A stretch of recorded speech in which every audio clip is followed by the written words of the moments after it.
የረመዳን ወር በሙስሊሙ ማህበረሰብ ዘንድ በናፍቆት የሚጠበቅ የጾም ወቅት ነው። በጾም በጸሎት ለሀገር ሰላም፣ ለሰው ልጆች ጤናም ፈጣሪ ይለመናል። የእስልምና እምነት ተከታዮች እንደሚናገሩት የእምነቱ አስተምሮ ከሚያዛቸው አንዱ መተጋገዝና መረዳዳት ሲሆን ይሄ መልካም ተግባርም በተለይ በጾም ወቅት ጎልቶ ይታያል። ያለው ለሌለው ማካፈል፣ በጋራ ማዕድ መቋደስ በእምነቱ ተከታዮች ዘንድ የሚዘወተር ተግባር ነው። ትላንት ምሽት የተገኘንበት የኢፍጣር ስነ ስርዓትን ያዘጋጀችው የክርስትና እምነት ተከታይ ናት። በፋሚሊያችን ግማሾቻችን ሙስሊም ነን፣ ግማሾቻችን ደግሞ ክርስቲያን ነን። ስለዚህ የኢፍጣር ፕሮግራም ሁሌም ላይፋችን ነው። በእኔ ቤት ሁሌም በአመቱ ይደረጋል። ጓደኞቻችንን ጠርተን ሁሉንም ጓደኞቼ ናቸው የሚመጡት። ክርስቲያኖች አሉ፣ ፕሮቴስታንቶች አሉ፣ ሙስሊሞች አሉ፣ ሁሉም አይነት ብሔር አለ። ይሄ አብሮነት ነው፣ አንድነት ነው፣ ኢትዮጵያዊነት ነው። በኢፍጣር ስነ ስርዓቱ ላይ ከታደሙት ጥቂቶቹን የአብሮነት ማዕዱ ምን ስሜት ፈጠረባችሁ ስል ጠይቂያቸው ነበር። ትንሿን ኢትዮጵያን እዚህ ቤት ነው ያየኋት።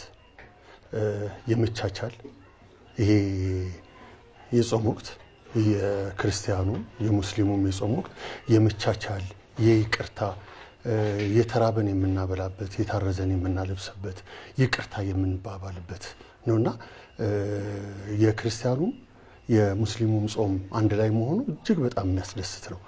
በዚህ መንገድ አንድ ክርስቲያነታችን በዚህ መንገድ ሙስሊም ለኢፍጣር ጠርታ ይሄ ሁሉ ዝግጅት ይሄ ሁሉ ወጪ አርጋ የምታደርግበት ዋናው ምክንያት ሰውነት ነው፣ ሌላ ነገር የለው።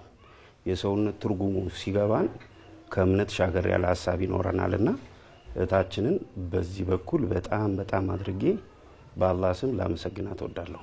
እጅግ በጣም የሚያምር ነበረ። አንድነትን፣ አብሮነትን የሚያመለክት እጅግ በጣም የሚያምር ውበት ያለው ነው። የክርስትናም ሆነ የእስልምና እምነቶችን በመቀበል ቀዳሚ የሆነችው ኢትዮጵያ አንድነቷ ጠብቆ እድገትና ብልጽግናዋ እንዲረጋገጥ መሰል የመተጋገዝ እሴቶች ሊጠናከሩ ይገባል። ለትውልዱ መተላለፍ ያለበትም አብሮነትና ኢትዮጵያዊነት ነው። ኢትዮጵያ ማለት ነብዩ ሰለላሁ ዐለይሂ ወሰለም በብዙ መንገድ የገለጿት የተናገሩላት ውድና ልዕልት ሀገራችን ናት። ማንም ሰው ነገር ቢል የእምነቶቹ መናጋት ሊያስከትል አይችልም። እኛ በመጀመሪያ ደረጃ ኢትዮጵያኖች ስሪት አለን ብዬ አምናለሁ።